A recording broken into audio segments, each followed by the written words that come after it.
თეორიული მუშაობის პარალელურად დაიწყო მტკიცებულებების დაგროვებაც. 1960-იან წლებში აღმოაჩინეს ციური სხეულები, ეგრეთ წოდებული კვაზარები, რომელთა ენერგიას მეცნიერები სუპერმასიურ შავ ხვრელებს მიაწერდნენ. 1971 წელს ასტრონომებმა პირველად აღმოაჩინეს შავი ხვრელის ძლიერი კანდიდატი ჩვენს გალაქტიკაში. ეს იყო რენტგენული გამოსხივების ძლიერი წყალო, სახელად Cygnus X1. ის მდებარეობს გედის თანავარსკვლავედში და წარმოადგენს ორი ვარსკვლავიან სისტემას, რომელთაგან ერთი ჩანს, ეს არის ცისფერი გიგანტი. ხოლო მეორე ობიექტი უხილავია, თუმცა მასზე მეზობელი ვარსკვლავებიდან მატერია მიედინება. ეს მატერია გრავიტაციის გავლენით მიიზიდება უხილავი კომპანიონისკენ და როდესაც მასზე ეშვება, ძალიან თბება და იწყებს რენტგენულ გამოსხივებას. მეცნიერებმა ეს უცნაური გამოსხივება განმარტეს როგორც მატერიის ჩავარდნა შავ ხვრელში. მრავალი მეცნიერი, ვინც მანამდე სკეპტიკურად უყურებდა შავი ხვრელების რეალურ არსებობას, ამ აღმოჩენამ დაარწმუნა, რომ ისინი არ არიან მხოლოდ თეორიული კონსტრუქციები. შემდგომ წლებში ასტრონომებმა კიდევ არაერთი მსგავსი ორმაგი სისტემა აღმოაჩინეს, სადაც ერთი ვარსკვლავი ხილულია, ხოლო მეორე უხილავი, მაგრამ მისი გრავიტაციული ზემოქმედება ხილულ ვარსკვლავზე აშკარად შეიმჩნევა. მაგალითად, ის იწვევს მის რხევას ან მასის გადადინებას. ასეთ სისტემებში უხილავი კომპანიონი ხშირად სწორედ შავი ხვრელი. უფრო მეტიც, შეგვიძლია დაარწმუნებით ვთქვათ, რომ ჩვენი გალაქტიკის გულში მდებარეობს რამდენიმე მილიონი მზის მასის მქონე სუპერმასიური შავი ხვრელი. თანამედროვე ასტრონომებმა ვარსკვლავების ორბიტებზე დაკვირვებით პირდაპირ დაადგინეს ამ გიგანტის არსებობა, განხილული სხვა სცენარები უბრალოდ ვერ ხსნის ასეთ კომპაქტურად ამდენი მასის თავმოყრას გალაქტიკის ცენტრში. შავი ხვრელები საინტერესოა არა მხოლოდ ასტროფიზიკოსებისთვის, არამედ თეორიული ფიზიკისთვისაც, რადგან მათში ერთად იკვეთება თავს იყრის ზოგადი ფარდობითობაც და კვანტური მექანიკაც. მე-20 საუკუნის განმავლობაში ფიზიკოსებმა, მათ შორის პოლ დირაკმა, შეიმუშავეს კვანტური მექანიკა, თეორია, რომელიც აღწერს, როგორ მოქმედებენ ნაწილაკები და ენერგია უმცირეს ატომურ, ქვემატომურ მასშტაბებზე. მოგვიანებით ფიზიკოსებმა გაიაზრეს, რომ შავი ხვრელის სრულად შესაძლებლად საჭიროა კვანტური ეფექტების გათვალისწინება.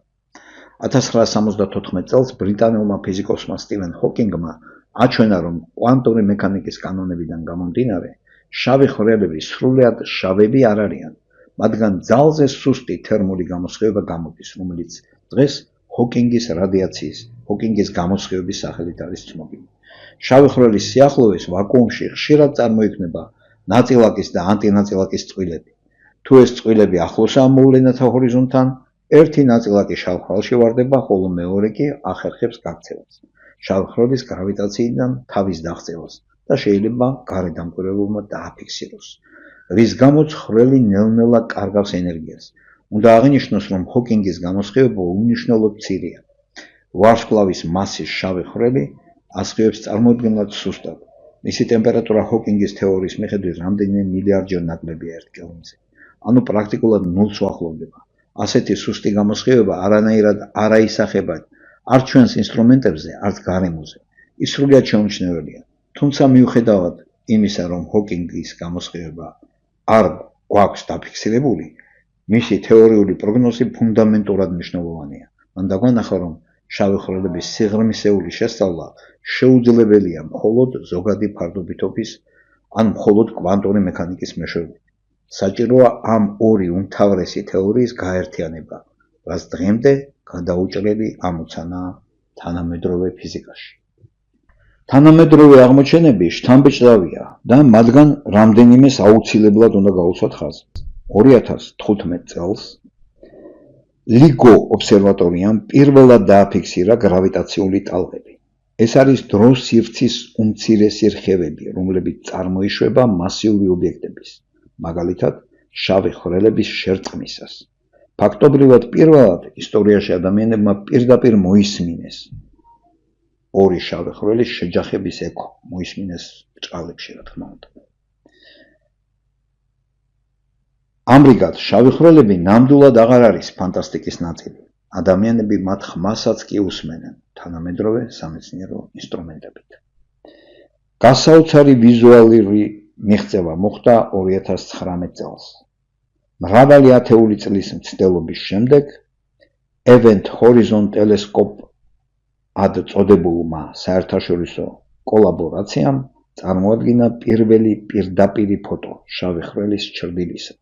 ეს არის გალაქტიკა M87-ის ცენტრში მდებარე სუპერმასიური შავი ხვრელი, რომლის მასა მილიარდობით მზეს უტოლდება. ფოტოზე ჩანს მუქი მრგვალი არე, ეს არის შავი ხვრელის ჩრდილი, რომელიც გარშემორტყმულია კაშკაშა დონატის ფორმის გამოსხივებით. ეს არის ბუნებრივად გახურებული გაზი, რომელიც მოვლენათა ჰორიზონტის სიახლოვეს შავი ხვრელის ძლიერი გრავიტაციის ზემოქმედებით სწრაფად ტრიალებს და ცხელდება. ადამიანმა მოახერხა უხილავის დანახვა. შავი ხვრელების თემა შესანიშნავად აისახა 2014 წელს გადაღებულ ცნობილ ფილმში Interstellar. ფილმში ნაჩვენები შავი ხვრელი შექმნილია რეალური ფიზიკის გათვალისწინებით და მაქსიმალურად ახლოსაა მეცნიერულ სინამდვილესთან. ამ ვიზუალის შექმნაში მონაწილეობდნენ თავად ფიზიკოსები, კერძოდ კიპ თორნი. ფილმის წარმატებამ ასობით მილიონი მაყურებელი დააინტერესა შავი ხვრელებით და კიდევ ერთხელ გამოჩნდა, რამდენად მომხიბლავი ეს თემა ფართო საზოგადოებისთვის. როგორც ნახეთ, შავი ხვრელების იდეამ რთული და დამაინტრიგებელი გზა განვლო. იგი დაიწყო მიჩელის თამამი ჰიპოთეზით ბნელი ვარსკვლავების შესახებ, იდეით, რომელიც წლების განმავლობაში მიირიწყეს, სანამ აინშტაინის ფარდობითობის თეორიამ კვლავ არ შექმნა საფუძვლები ასეთი ობიექტების გაშიფვრის და გააზრებისთვის. შემდგომ წლებში მრავალი მეცნიერი მუშაობდა ამ თემაზე. ზოგი პროგრესირებდნენ თეორიით, მაგალითად შვარცშილდი, ჩანდრესეკარი, ოპენჰაიმერი, პენროუზი, ჰოკინგი და სხვა. ზოგნი კი სკეპტიკურად უყურებდნენ საბოლოო ტექნოლოგიის განვითარებასთან ერთად ადამიანებმა მოახერხეს შავი ხვრელების ხმაურის და სინათლის დაფიქსირება. ჩვენ გვსმენია მათი შერწყმის ხმაც გრავიტაციული ტალღების სახით და გვინახავს მათი სილუეტებიც ტელესკოპების მეშვეობით. მიუხედავად პოპულარული ფორმისა, ვიდეოში წარმოდგენილი ინფორმაცია ეყრდნობა თანამედროვე ცოდნას. ვიდეოს მოსამზადებლად გამოყენებულია თანამედროვე ასტროფიზიკური ლიტერატურა და ონლაინ წყაროები, მათ შორის ვიკიპედიის შესაბამისი გვერდები, სტატიები, ასევე NASA-ს განათლების მასალები, ყველა ციტატა და მონაცემი ზუსტდება დამოწმებული წყაროებით.